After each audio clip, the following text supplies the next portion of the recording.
যেই ব্যক্তি তার অন্তরকে সর্বদা গুনাহের কাছ থেকে ফিরাইয়া রাখবে সেই হলো প্রকৃতপক্ষে জাকিরিন।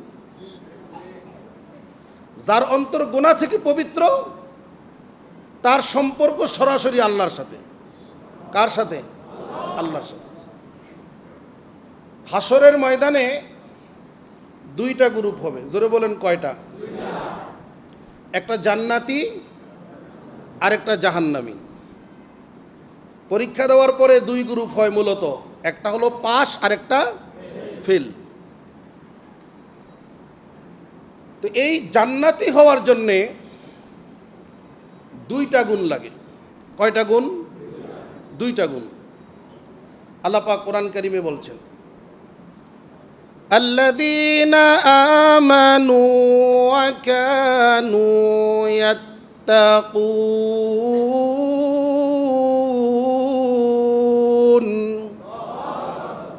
দুইটা গুণ বলবো?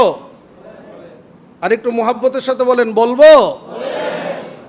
তাইলে বলার পরে শোনাই আমাদের উদ্দেশ্য নয়, নিজের জীবনে বাস্তবায়ন করা হলো উদ্দেশ্য। এই যে জিজ্ঞাসা করলাম যে বলবো কিনা, এর অর্থ হলো যে খালি শুনবো না, আমরা আমলের নিয়তে রাজি আছি কিনা, এই জন্যে আমরা জানতে চাই আসলে বলার দরকার আছে না নাই। তাহলে কয়টা গুণ লাগবে বলেন? দুইটা গুণ। এক নম্বরে আল্লাযীনা আমানু, বিশুদ্ধ ইমানদার হতে হবে। বিশুদ্ধ ইমানদার। বিশুদ্ধ ইমান বললেন কেন? যারা ইমান আনে তাদেরকে মুসলমান বলা হয়। আল্লাহর কাছে, আল্লাহকে যারা বিশ্বাস করে, আমরা যারা মুসলিম সমাজে বুঝা হোক আর না বুঝা হোক আমরা সবাই মুসলমান। কি বলেন? আমাদেরকে ইমানদার পরিচয় দেই। কিন্তু এমন ইমানদার আছে যে ইমানদার আল্লাহর হুকুমকে প্রতিনিয়তই ছেড়ে দিচ্ছে। কি বলেন? আছে না? প্রতিনিয়ত ছেড়ে দিচ্ছে। হয়তো হারাম খাচ্ছে, না হয় আল্লাহ পাকের হুকুম ছাড়ছে, কোনো না কোনোভাবে প্রতিনিয়ত অপরাধের মধ্যে লিপ্ত।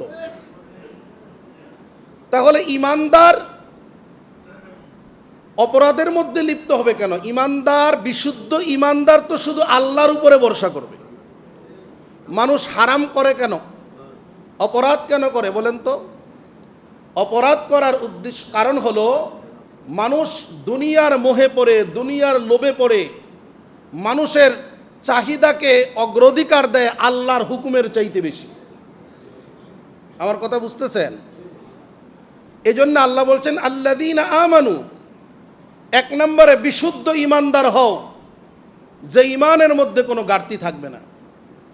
দুই নম্বর ওয়া কানু ইয়াত্তাকুন, দুই নম্বরের গুণ হলো যে তুমি তোমার আত্মাকে গুনাহ থেকে পরিশুদ্ধ করো। আত্মাকে কি করো? গুনাহ থেকে পরিশুদ্ধ করো। গুনাহ মুক্ত থাকো, তাকওয়াওয়ালা হয়ে যাও।